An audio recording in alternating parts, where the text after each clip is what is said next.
নমস্কার, আমি অর্ণব। আচ্ছা, আমাকে একটা কথা বলুন তো, সাধারণ থেকে অসাধারণ হয়ে উঠতে তো আমরা সবাই চাই, তাই না? তবে সেই অসাধারণের আবির্ভাব যদি হয় একেবারে হঠাৎ করে, ঝোড়ো হাওয়ার মতো, কেমন হয় সেটা? গৌরবে বুক ভরে ওঠে, নাকি ওলট পালট হয়ে যায় সব? কেমন হয় একটা জীবন যদি একটা আমার আপনার মতো সাধারণ মানুষ রাত করিয়ে ভোর হতে না হতেই দেবতা হয়ে ওঠে? কেমন হয়েছিল দয়াময়ীর জীবনটা? সেই গল্প লিখেছেন প্রভাত কুমার মুখোপাধ্যায়। আজ শুনবো আমরা। শুরু হচ্ছে প্রভাত কুমার মুখোপাধ্যায় রচিত ছোট গল্প দেবী।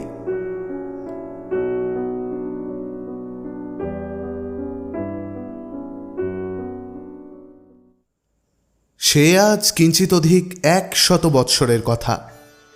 পৌষ মাসের দীর্ঘ রজনী আর কিছুতেই পোহাইতে চাহে না।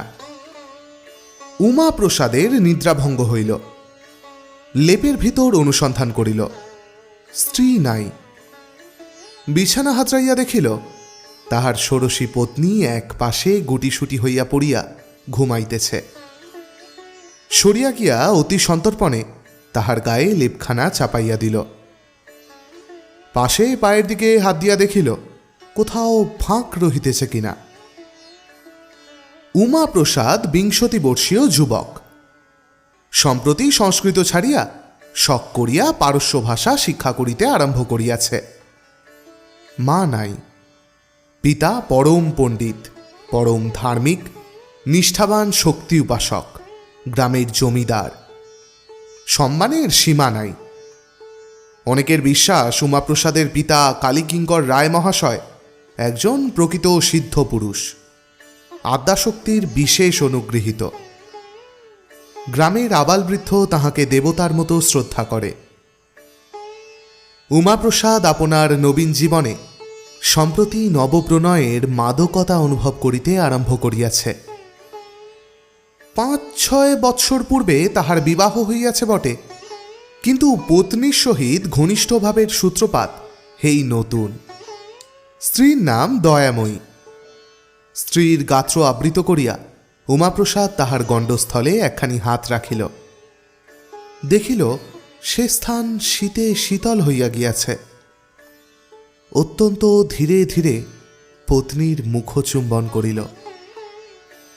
যেরূপ নিয়মিত তালে দয়াময়ীর নিঃশ্বাস বহিতেছিল, সহসা তাহার ব্যতিক্রম হইল।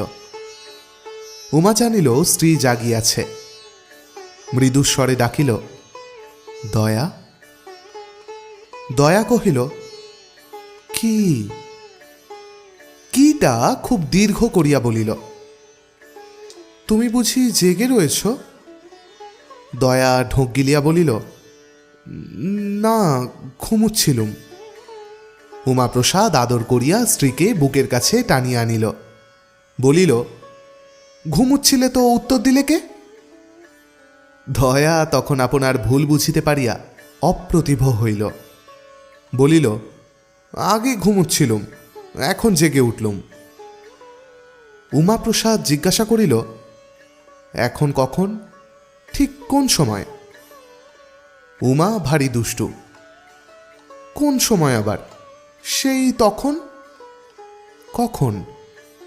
যাও, আমি জানি নে। বলিয়া দয়া স্বামীর বাহুপাশ হইতে মুক্ত হইবার বৃথা চেষ্টা করিল।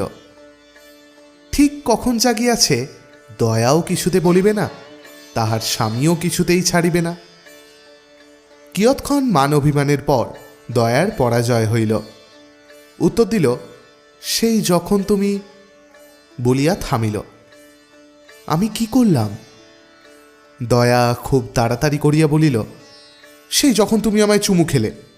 হলো? মাগো মা, এত জানো? তখনও 1 প্রহরের অধিক রাত্রি আছে। দুজনের কত কথা আরম্ভ হইল। অধিকাংশ কথারই না আছে মাথা, না আছে মুন্ডু। হায়, 100 বৎসর পূর্বে আমাদের প্রপিতামহগণের তরুণ বয়স্ক পিতামাতাগণ অসার অপদার্থ আমাদেরই মতো এমনই চঞ্চল মতিগতি ছিলেন। অত বড় শাক্ত পরিবারের সন্তান হইয়াও উমাপ্রসাদ সে পর্যন্ত একদিনও স্ত্রীর নিকট মুদ্রা প্রকরণ বা মাতৃকন্যাসের কোনো প্রসঙ্গ উত্থাপন করে নাই এবং যম নিয়মাদি সম্বন্ধে তাহাকে সম্পূর্ণ অজ্ঞ রাখিয়াছিল। নানা কথার পর উমাপ্রসাদ বলিল, দেখো, আমি পশ্চিমে চাকরি করতে বেরোব। দয়া বলিল, তোমার আবার চাকরি কেন? তোমার কিসের দুঃখ? জমিদারের ছেলে হয়ে কেউ চাকরি করে নাকি? আমার এখানে দুঃখ আছে বই কি। কি? তুমি যদি আমার দুঃখ বুঝবে তাহলে আর আমার দুঃখ কিসের? শুনিয়া দয়া ভারী অপ্রস্তুত হইয়া গেল। ভাবিতে লাগিল, কি দুঃখ? ভাবিয়া কিছুই স্থির করিতে পারিল না। একটু দুষ্টামি বুদ্ধি আসিল। বলিল, তোমার কি দুঃখ? আমি বুঝি মনের মতো হইনি? দয়া জানিত এ কথা বলিলে উমাপ্রসাদকে আঘাত করা হইবে। উমাপ্রসাদ প্রিয়া মুখে অজস্র চুম্বন বর্ষণ করিয়া এই আঘাতের প্রতিশোধ লইল। পরে বলিল, আমার দুঃখ তোমাকে নিয়েই বটে। সমস্ত দিন আমি তোমাকে পাইনি, শুধু রাত্রিটি পেয়ে আমার স্বাদ মেটে না। বিদেশে চাকরি করতে যাব, সেখানে তোমায় নিয়ে যাব। কেমন দুজনে একলা থাকব সারা দিন সারা রাত? চাকরি করবে তো আমাকে নিয়ে থাকবে কেমন করে? আমাকে তো একলা ফেলে তুমি কাছারি চলে যাবে। কাছারি গিয়ে খুব শিগগির ফিরে আসব। দয়া ভাবিয়া দেখিল, তা হইতে পারে বটে, কিন্তু বাধা বিপত্তি যে অনেক। তুমি তো নিয়ে যাবে, সবাই যেতে দেবে কেন? এখান থেকে কি নিয়ে যাব? যখন শুনবো তুমি বাবের বাড়ি গিয়েছ, তখন চুপি চুপি এসে তোমাকে সঙ্গে করে নিয়ে যাব। শুনিয়া দয়া হাসিল। হেউ কি সম্ভব নাকি? কতদিন আমরা থাকবো সেখানে? অনেক বৎসর থাকব। দয়া মুচকি মুচকি হাসিতেছিল। সহসা একটা কথা তার মনে পড়ে গেল। বলিল, খোকাকে ফেলে কি অনেক বছর আমি বিদেশে থাকতে পারবো? উমাপ্রসাদ স্ত্রীর গালে গাল রাখিয়া কানের কাছে বলিল, ততদিনে তোমারও একটি খোকা হবে। কথাটি শুনিয়া দয়ার রোষ্ঠপ্রান্ত হইতে কর্ণমূল পর্যন্ত লজ্জায় রাঙা হইয়া উঠিল। কিন্তু অন্ধকারে তাহা কেহ দেখিতে পাইল না। উল্লিখিত খোকাটি উমাপ্রসাদের জ্যেষ্ঠ সহোদর তারাপ্রসাদের একমাত্র সন্তান। স্বয়ং উমাপ্রসাদ এবাড়ির শেষ খোকা। এই পরিবারে খোকা রাজা সিংহাসন বহুকাল শূন্য ছিল, তাই খোকা বড় আদরে। খোকা বাড়ি শুদ্ধ সবার চক্ষের মণি। খোকার মা হরসুন্দরী, তার তো আর গরবে মাটিতে পা পড়ে না।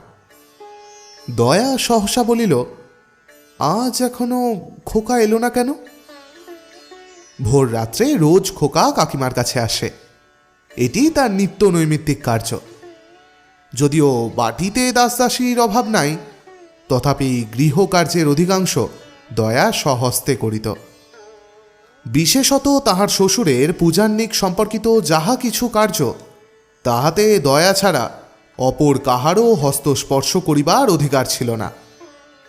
সারাদিন এই সমস্ত কার্যে ব্যস্ত থাকিয়াও খোকাকে সে এক মুহূর্ত চোখের আড়াল করিত না। কাকিমা গা মুছাইয়া না দিলে খোকা গা মুছে না। কাকিমা কাজল না পরাইয়া দিলে খোকা কাজল পরে না।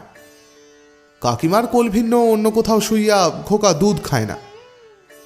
খোকার বিছানায় তার কাকিমা অনেক রাত্রি অবধি থাকিয়া ঘুম পাড়াইয়া আসে। ভোর রাত্রে ঘুম ভাঙিলেই খোকা কাকিমা বলিয়া কান্না জুড়িয়া দেয়। এই প্রগল্ভতা, এই অন্যায় আবদারের জন্য মধ্যে মধ্যে তাহাকে হরসুন্দরীর নিকট হইতে চট্টা চাপট্টা পুরস্কার পাইতে হয়। কিন্তু বলাই বাহুল্য, তাতে কান্না না থামিয়া আরও 10 গুণ বাড়িয়া ওঠে। তখন হরসুন্দরী তাহাকে কোলে করিয়া ক্রোধে ও নিদ্রাঘোরে টলিতে টলিতে দয়ার শয়নকক্ষের দ্বারে আসিয়া ডাকেন, ছোট বউ, ও ছোট বউ, এই নে তোর খোকাকে। বলিয়া দয়ার দুয়ার খুলিবার অপেক্ষা না রাখিয়াই খোকাকে মাটিতে বসাইয়া প্রস্থান করেন। দয়া প্রায় জাগিয়া থাকে, না থাকিলেও খোকার ক্রন্দনে শীঘ্রই জাগিয়া ওঠে। ছুটি আসিয়া খোকাকে বুকে করিয়া লইয়া যায়। কে মেরেছে বলিয়া কত সোহাগ করে। মাথার শিয়রে পানির ডিবায় কোনোদিন কদমা, কোনোদিন বাতাসা, কোনোদিন নারিকেলের নাড়ু সঞ্চিত থাকে। তাই খোকা ভক্ষণ করে। তাহার পর নিশ্চিন্ত হইয়া কাকিমার কোলে শুইয়া ঘুমাইয়া পড়ে। আজ এখনো খোকা আসিল না বলিয়া দয়া কিছু উৎকণ্ঠিত হইল।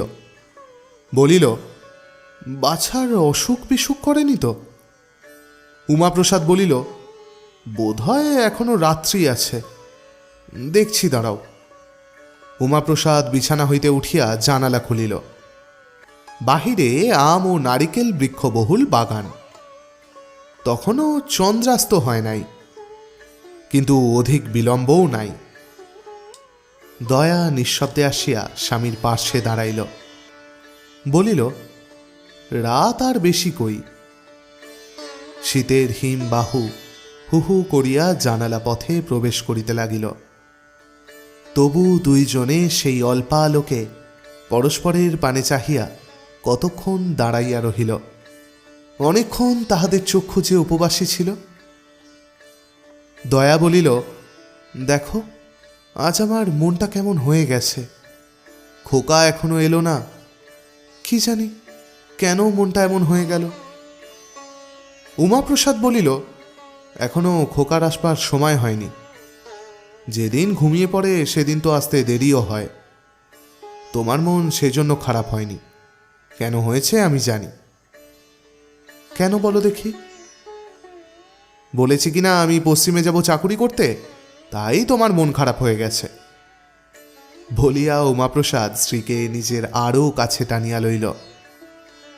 দয়া একটি ছোট্ট দীর্ঘ নিঃশ্বাস ফেলিয়া বলিল, আমি বুঝতে পারছি না, মনে হচ্ছে যেন আর তোমার সঙ্গে আমার দেখা হবে না। বাহিরে জ্যোৎস্না নিরতিশয় ম্লান। পত্নীর কথা শুনিয়া উমাপ্রসাদের মুখখানিও ম্লান হইয়া গেল। অনেকক্ষণ দুইজনে দাঁড়াইয়া রহিল। চাঁদ ডুবিয়া গেল। গাছপালা অন্ধকারে গা ঢাকা দিল। জানালা বন্ধ করিয়া উভয়ে শয্যায় ফিরিয়া আসিল। ক্রমে একটা আধটা পাখির ডাক শোনা গেল। পরস্পরের বক্ষে নিবদ্ধ হইয়া তাহারা ঘুমাইয়া পড়িল। ক্রমে জানালার রন্ধ্রপথে প্রভাতের আলোক রশ্মি প্রবেশ করিতে লাগিল।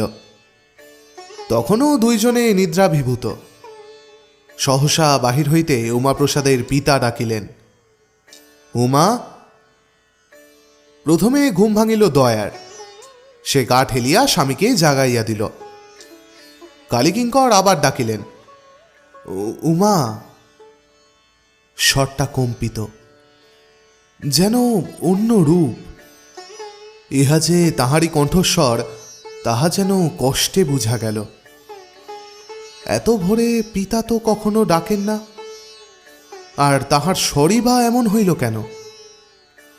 তবে সত্য সত্যই খোকার কিছু অসুখ বিসুখ করিয়াছে বুঝি। উমাপ্রসাদ তাড়াতাড়ি উঠিয়া দুয়ার খুলিয়া দিল। দেখিল পিতার পরিধানে রক্ত বস্ত্র, স্কন্ধে নামাবলী উত্তরীয়, গলে রুদ্রাক্ষমাল্য লম্বমান। এ কি, এত ভোরে তাহার পূজার বেশ কেন? অন্যদিন গঙ্গা স্নান করিয়া আসিয়া তবে তিনি পূজার বেশ পরিধান করেন। মুহূর্তকালের মধ্যে এই চিন্তা পরম্পরা উমাপ্রসাদের মস্তকে উদিত হইল। দ্বার খুলিবা মাত্র কালীকিঙ্কর পুত্রকে জিজ্ঞাসা করিলেন, বাবা, ছোট বৌমা কোথায়? স্বর পূর্ববৎ কম্পিত। উমাপ্রসাদ কক্ষের চারিদিকে চাহিল। দয়া শয্যাত্যাগ করিয়া উঠিয়া কিছু দূরে জড়সড় হইয়া দাঁড়াইয়াছিল। কালীকিঙ্কর সেই দিকে নেত্রপাত করিলেন। বধূকে দেখিতে পাইবা মাত্র নিকটবর্তী হইয়া তাহার পদতলে সাষ্টাঙ্গ প্রণিপাত করিলেন। উমাপ্রসাদ বিস্ময়ে বাক্যহীন। দয়াময়ী শ্বশুরের এই অদ্ভুতাচরণ দেখিয়া নিষ্পন্দভাবে দাঁড়াইয়া রহিল। প্রণামান্তে কালীকিঙ্কর বলিলেন, মা, আমার জন্ম সার্থক হল, কিন্তু এতদিন কেন বলিসনি মা? উমাপ্রসাদ বলিল, বাবা বাবা। কালীকিঙ্কর বলিলেন, বাবা, ইহাকে প্রণাম করো। উমাপ্রসাদ বলিল, বাবা, আপনি কি উন্মাদ হয়েছেন? উন্মাদ হইনি বাবা, এতদিন উন্মাদ ছিলাম বটে, আজ আরোগ্য লাভ করেছি, সেও মায়ের কৃপা। উমাপ্রসাদ পিতার কথার কিছুই অর্থ গ্রহণ করিতে পারিল না। বলিল, বাবা, আপনি কি বলছেন? কালীকিঙ্কর বলিলেন, বাবা, আমার বড় সৌভাগ্য, যে কুলে জন্মেছি তা পবিত্র হল। বাল্যকালে কালী মন্ত্রে দীক্ষিত হয়েছি। এতদিন যে সাধনা, যে আরাধনা করলাম, তা নিষ্ফল হয়নি। মা জগৎজননী কৃপা করে ছোট বৌমার মূর্তিতে আমার গৃহে স্বয়ং অবতীর্ণা হয়েছেন। গত রজনীতে স্বপ্নযোগে আমি এই প্রত্যাদেশ পেয়েছি। আমার জীবন ধন্য হল। দয়াময়ী ছিল মানবী, সহসা দেবীত্বে অভিষিক্ত হইল। পূর্বোক্ত ঘটনার পর 3 দিন অতিবাহিত হইয়াছে। এই দিবস্ত্রয়ে এ সংবাদ বহু দূর ব্যাপ্ত হইয়া গিয়াছে। আশেপাশের বহু গ্রাম হইতে বহু জন আসিয়া প্রসিদ্ধ শক্তি জমিদার কালীকিঙ্কর রায়ের বাটিতে দয়াময়ী রূপিণী আদ্যাশক্তিকে দর্শন করিয়া গিয়াছে। দয়াময়ীর রীতিমতো পূজা আরম্ভ হইয়াছে।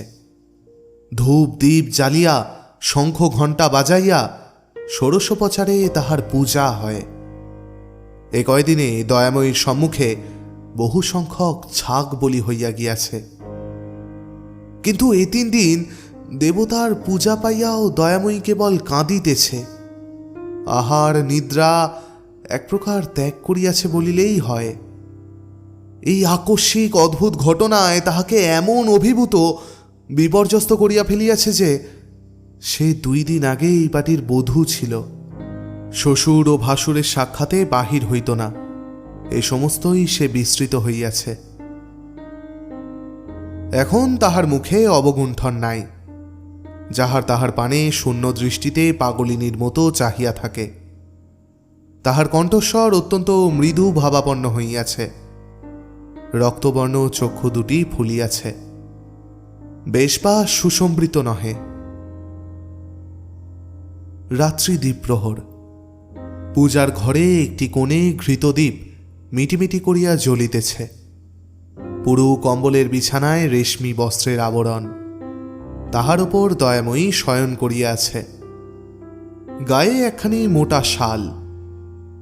দুয়ার বন্ধ ছিল মাত্র, আর গলিত ছিল না।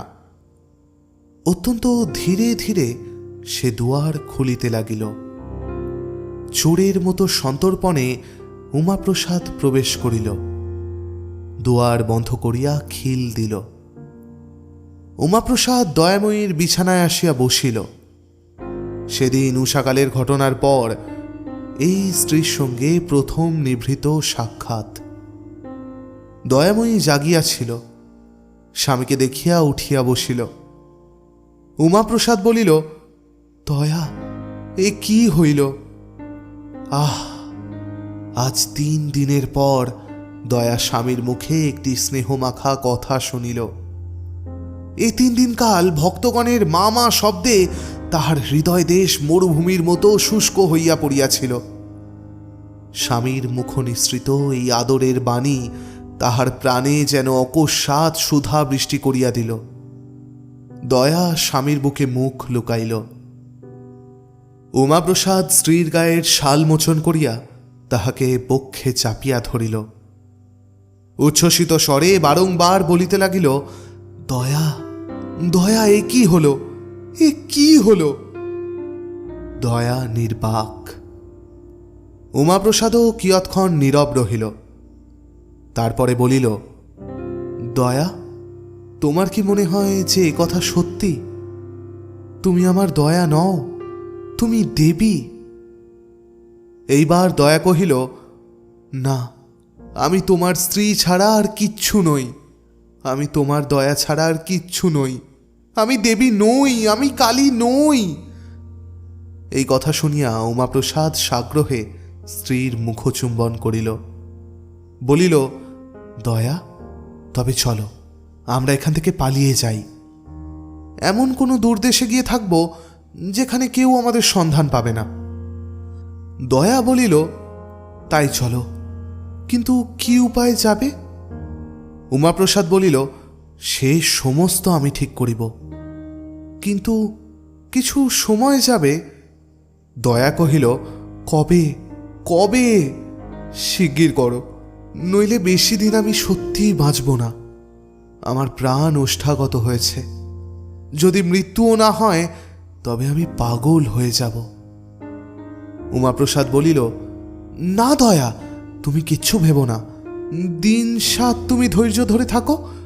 আজ শনিবার, আগামী শনিবার রাত্রে তোমার কাছে আসবো, আবার তোমাকে নিয়ে গৃহত্যাগ করব। এই 7 দিন তুমি আশায় বুক বেঁধে কাটিয়ে দাও, লক্ষ্মী আমার, সোনা আমার। দয়া বলিল, আচ্ছা। উমাপ্রসাদ বলিল, এখন তবে যাই, কেউ আবার এসে টেসে না পড়ে। বলিয়া সে পত্নীকে গাঢ় আলিঙ্গন করিয়া বিদায় লইল।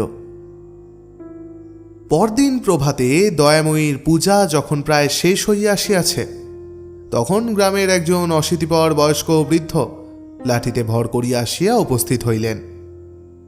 তাহার কোটরান্তর্গত চক্ষু দিয়া দরদর ধারায় অশ্রু প্রবাহিত হইতেছে। আসিয়াই দয়াময়ীকে দেখিয়া গলবস্ত্র হইয়া তাহার সম্মুখে জানু পাতিয়া বসিয়া যুক্ত করে বলিতে লাগিলেন, মা, আমি চিরকাল তোমার পূজা করে এসছি, আজ আমার বড় বিপদ মা, আজ ভক্তকে রক্ষা করো। দয়াময়ী বৃদ্ধের মুখের পানে ফ্যালফ্যাল করিয়া চাহিয়া রহিল। পুরোহিত বলিল, কেন দাদা, তোমার কি বিপদ হয়েছে? বৃদ্ধ বলিলেন, আজ নাতিটি কয়দিন ধরে জ্বর বিকারে ভুগছিল, আজ সকালে কোবরের জবাব দিয়ে গেছে। সে না বাঁচলে আমার বংশ লোপ হবে, আমার ভিটে সন্ধে দেওয়ার মতো আর কেউ থাকবে না, তাই মার কাছে তার প্রাণ ভিক্ষা চাইতে এসেছি। কালীকিঙ্কর চণ্ডীপাঠ করিতেছিলেন। তিনি বৃদ্ধের দুঃখে নিরতিশয় দুঃখিত হইয়া দয়াময়ীর মুখপানে চাহিয়া বলিলেন, মা গো, বুড়োর নাতিটিকে বাঁচিয়ে দিতে হবে মা। বলিয়া তিনি বৃদ্ধকে বলিলেন, দাদা, তোমার নাতিকে এনে মার পায়ের কাছে ফেলে রাখো, যমের বাবার সাধ্য হবে না এখান থেকে নিয়ে যেতে। এ কথা শুনিয়া বৃদ্ধ মহা আশ্বস্ত হইলেন। যষ্টিতে ভর দিয়া গৃহাভিমুখে ছুটিলেন। 1 দণ্ডকাল পরে বিধবা পুত্রবধূর কোলে নাতিটির সহিত বৃদ্ধ ফিরিয়া আসিলেন। দয়াময়ীর পদতলে বিছানা করিয়া মৃতকল্প শিশুটিকে রাখা হইল। কেবল মাঝে মাঝে চরণামৃতের পাত্র হইতে কুশি করিয়া একটু একটু চরণামৃত লইয়া পুরোহিত তাহার মুখে দিতে লাগিলেন। শিশুর মাতা বিধবা সুবতী দয়াময়ীর সখী।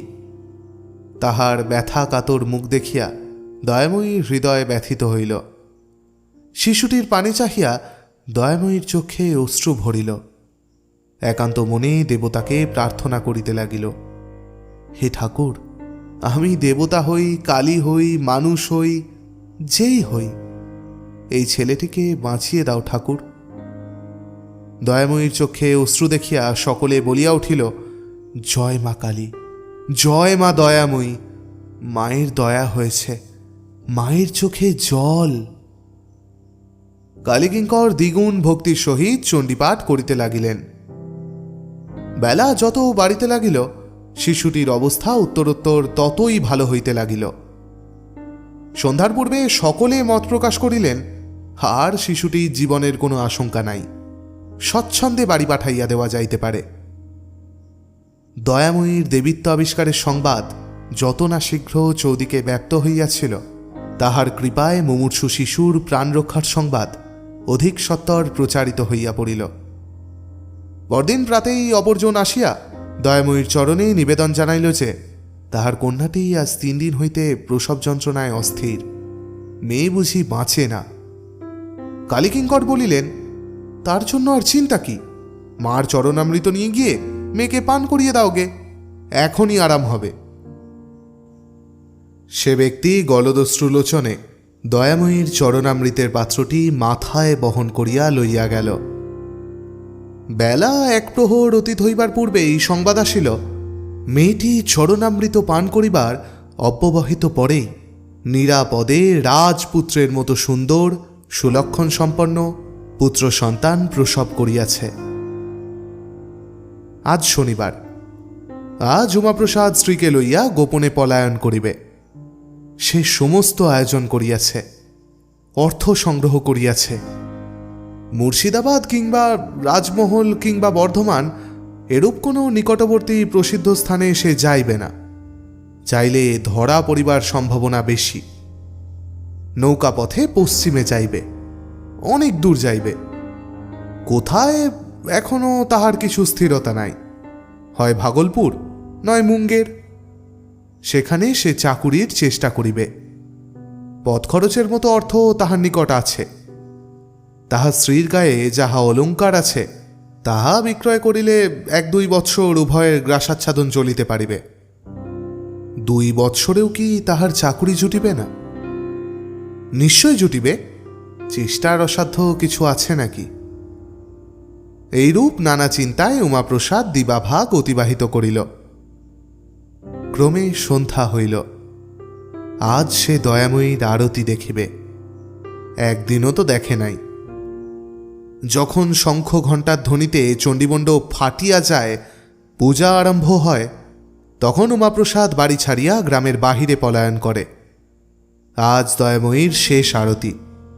আজ সে দেখিবে, দেখিবে আর মনে মনে হাসিবে। কল্লপ্রভাতে পুরোহিত ঠাকুর যখন সর্বাগ্রে আসিয়া দেখিবেন যে দেবী অন্তর্ধান করিয়াছেন, তখন তাহার কিরূপ অবস্থা হইবে তাহাই উমাপ্রসাদ কল্পনা করিতে লাগিল। রাত্রি দ্বিপ্রহর সমাগত। গৃহস্থ বাড়ির সকলে নিদ্রাগত। চোরের মতো উমাপ্রসাদ শয্যা ত্যাগ করিল। অন্ধকার ধীর পদে পূজার ঘরের দিকে অগ্রসর হইল। ধীরে ধীরে দ্বার মোচন করিয়া ভিতরে প্রবেশ করিল। কোণে সেইরূপ ঘৃতদ্বীপ মিটিমিটি করিয়া জ্বলিতেছে। দয়াময়ীর শয্যায় উমাপ্রসাদ গিয়া বসিল। দয়াময়ী নিদ্রামগ্ন। প্রথমে উমাপ্রসাদ সস্নেহে দয়াময়ীর মুখচুম্বন করিল, পরে গা ঠেলিয়া তাহাকে জাগাইল। নিদ্রাভঙ্গে দয়াময়ী ধর্মর করিয়া বিছানায় উঠিয়া বসিল।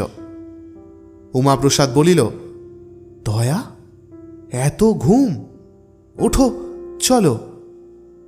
দয়া বিস্মিতের মতো কহিল, কোথায়? কোথায়? যাবার সময় তুমি জিজ্ঞেস করছো কোথায়? চলো, আজ রাত্রে নৌকা করে আমরা পশ্চিমে চলে যাব। দয়া কিয়ৎক্ষণ নীরবে চিন্তা করিল। উমাপ্রসাদ বলিল, ওঠো ওঠো, পথে গিয়ে ভেবো এখন। চলো চলো। এই বলিয়া উমাপ্রসাদ স্ত্রীর হস্ত ধারণ করিল। দয়া সহসা হাত ছাড়াইয়া লইয়া বলিল, তুমি আর স্ত্রীভাবে আমাকে স্পর্শ করিও না। আমি যে দেবী নই, আমি যে তোমার স্ত্রী, তার আমি নিশ্চয় করে বলিতে পারি না। কথাটা শুনিয়া উমাপ্রসাদ হাসিয়া উঠিল। স্ত্রীর গলা ধরিয়া তাহাকে চুম্বন করিতে যাইতেছিল, কিন্তু দয়াময়ী সহসা তাহার নিকট হইতে অবস্থিত হইয়া দূরে বসিল। বলিল, না না, হয়তো তোমার অকল্যাণ হবে। এ কথায় উমাপ্রসাদ যেন বজ্রাহত হইল। বলিল, দয়া, তুমিও পাগল হলে? দয়া বলিল, তবে এত লোকের রোগ আরাম হলো কেন? তাহলে কি দেশশুদ্ধ লোক পাগল? উমাপ্রসাদ অনেক করিয়া বুঝাইল, অনেক অনুনয় করিল, অনেক কাঁদিল। দয়াময়ীর মুখে কেবল সেই কথা, না না, তোমার অকল্যাণ হবে। হয়তো আমি আর তোমার স্ত্রী নই, হয়তো আমি দেবী। শেষকালে উমাপ্রসাদ বলিল, তুমি দেবী হলে এমন পাষাণী হতে না। এততেও তোমার মন অচল অটল রইল। দয়াময়ী এবার কাঁদিতে কাঁদিতে বলিল, ওগো, তুমি আমাকে বুঝতে পারলে না। উমাপ্রসাদ দয়াময়ীর শয্যা ত্যাগ করিয়া কিয়ৎক্ষণ ক্ষিপ্তের মতো সেই কক্ষে অস্থিরভাবে পদচারণা করিয়া বেড়াইল। পরে হঠাৎ দয়াময়ীর কাছে আসিয়া বলিল, দয়া, তোমার সঙ্গে আমার বিবাহ হয়েছিল? দয়া বলিল, তা হয়েছিল বই কি। তুমি যদি দেবী, তুমি যদি কালী, আমি তো তাহলে মহাদেব, নইলে তোমার সঙ্গে আমার বিবাহ হলো কি করে? এ কথার দয়া কি উত্তর দিবে? সে চুপ করিয়া রহিল। উমাপ্রসাদ আবার আরম্ভ করিল, তুমি যদি আদ্যাশক্তি ভগবতী হও, তবে নরলোকে কার সাধ্য যে তোমাকে বিবাহ করে? আমি যে তোমাকে বিবাহ করেছি, এতদিন যে আমি তোমার স্বামীর আসনে অধিষ্ঠিত রয়েছি, এতেই তো বোঝা যাচ্ছে যে আমিও মানুষ নই, আমিও দেবতা, আমি স্বয়ং মহেশ্বর। দয়াময়ী বলিল, যদি তাই হয় তবে আমি তোমার স্ত্রী, দেবী হই মানুষ হই, আমি তোমার স্ত্রী।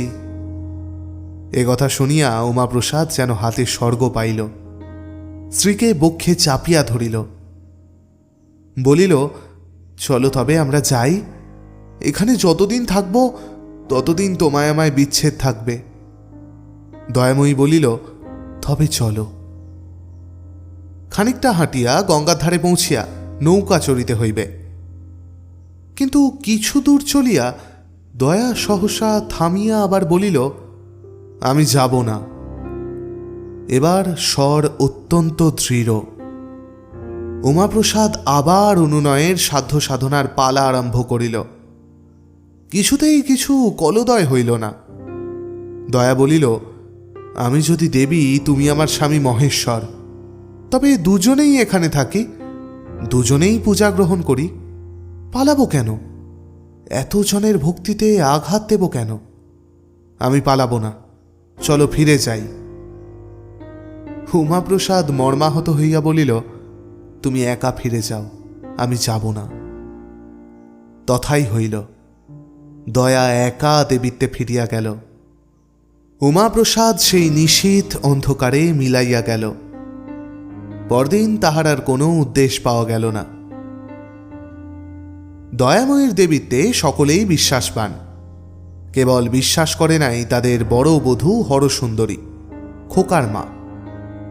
প্রথম 2-4 দিন তাই বড় বধূই দয়াময়ীর জুড়াইবার ঠাঁই হইয়াছিল। প্রথমে যখন স্বয়ং দয়াময়ী বিশ্বাস করিতে চাহে নাই যে সে দেবী, তখন সে একদিন বড় বধূর কাছে গিয়া কাঁদিয়া পড়িয়াছিল, দিদি, আমারে কি হইল? তিনি বলিয়াছিলেন, কি আর করবে বোন, ঠাকুর পাগল হয়ে গিয়েছেন, বুড়ো বয়সে ওনার ভীমরতি হইয়াছে। উমাপ্রসাদের নিরুদ্দেশের পর 2 সপ্তাহ গেল। 3য় সপ্তাহে খোকার জ্বর হইল। দিনে দিনে ছেলে শুকাইয়া যাইতে লাগিল। বৈদ্য আসিল, কিন্তু কালীকিঙ্কর তাহাকে চিকিৎসা করিতে দিলেন না।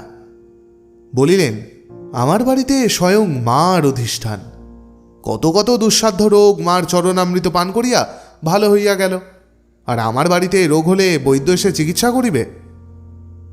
বড়বধূ নিজ স্বামী তারাপ্রসাদের কাছে গিয়া কাঁদিয়া পড়িলেন, ওগো, ছেলেকে বদ্যি দেখাও গো, নইলে আমার ছেলে বাঁচবে না। ও রাক্ষসী ডাইনি আমার ছেলেকে বাঁচাতে পারবে না, ওর কি সাধ্যি? তারাপ্রসাদ অত্যন্ত পিতৃভক্ত। পিতার বিশ্বাস, পিতার বিধান, এ সমস্ত তিনি বেদের মতো মান্য করেন। তিনি স্ত্রীকে বলিলেন, খবরদার ও কথা বলো না, ছেলের অকল্যাণ হবে, মা যা করবেন তাই হবে। কিন্তু বড় বধূর প্রতিদিনকার কাকতি মিনতি ও ক্রন্দনে কর্তা একদিন গলবস্ত্র হইয়া দয়াকে জিজ্ঞাসা করিলেন, মা, খোকার যে ব্যারাম হয়েছে তাতে বৈদ্য দেখাবার কোনো প্রয়োজন আছে কি? দয়াময়ী বলিল, না, আমি ওকে ভালো করে দেব। কালীকিঙ্কর নিশ্চিন্ত হইলেন, তারাপ্রসাদও নিশ্চিন্ত হইলেন। খোকার মা একদিন একটি বিশ্বস্ত ঝিকে কবিরাজের কাছে পাঠাইয়া দিলেন। যাহা কিছু রোগের বিবরণ সব বলিয়া দিলেন। ঔষধ চাই। কবিরাজ মহাশয় এই প্রস্তাব শুনিয়া দন্তে জিহ্বা দংশন করিয়া বলিলেন, মা ঠাকরনকে বলিস, যখন স্বয়ং শক্তি বলেছেন তিনিই খোকাকে আরোগ্য করে দেবেন, তখন আমি ওষুধের ব্যবস্থা করে অপরাধী হতে পারবো না। যাহার সঙ্গে দেখা হয় তাহাকেই খোকার মা কাঁদিয়া বলেন, ওগো, কিছু ওষুধ বলে দাও, আমার ছেলে বাঁচে না। সকলেই বলে, ওমা, ও কথা বলো না, তোমার ভাবনা কি? তোমার ঘরে স্বয়ং আদ্যাশক্তি বিরাজ করছেন। খোকার ব্যারাম ক্রমেই বাড়িয়া উঠিল। দয়া বলিল, খোকাকে এনে আমার কোলে দাও। খোকাকে কোলে করিয়া দয়া সমস্ত দিন বসিয়া রহিল। খোকা খানিকটা ভালো রহিল, কিন্তু রাত্রে আবার খোকার ব্যারাম বৃদ্ধি হইল। দয়াময়ী একান্ত মনে একান্ত প্রাণে কত করিয়া খোকাকে আশীর্বাদ করিল, খোকার গায়ে হাত বুলাইল, কিন্তু কিছুতেই খোকা বাঁচিল না। যখন খোকার মৃত্যু সংবাদ বাড়িতে প্রচারিত হইল, তখন তারাপ্রসাদ অধীর হইয়া ছুটিয়া আসিল। দয়াময়ীকে বলিল, রাক্ষসী, খোকাকে নিলি, কিছুতেই মায়া ত্যাগ করিতে পারিলি নে। খোকার মা প্রথমে শোকে অত্যন্ত বিহ্বল হইল।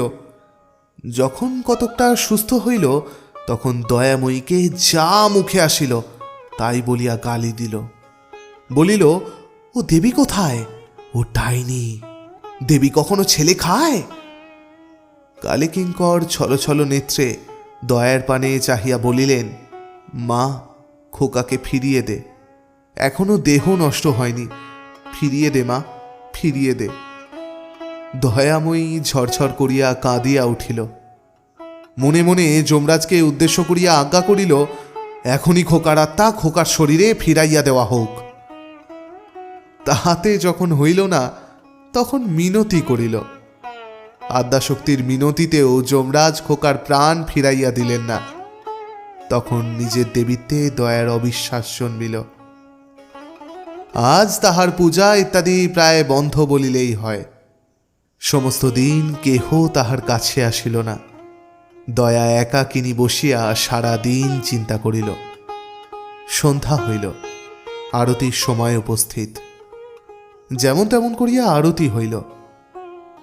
পরদিন কালীকিঙ্কর উঠিয়া পূজার ঘরে গিয়া দেখিলেন, সর্বনাশ। পরিধেয় বস্ত্র রজ্জুর মতো করিয়া পাকাইয়া কড়িকাঠে লাগাইয়া দেবী আত্মহত্যা করিয়াছে।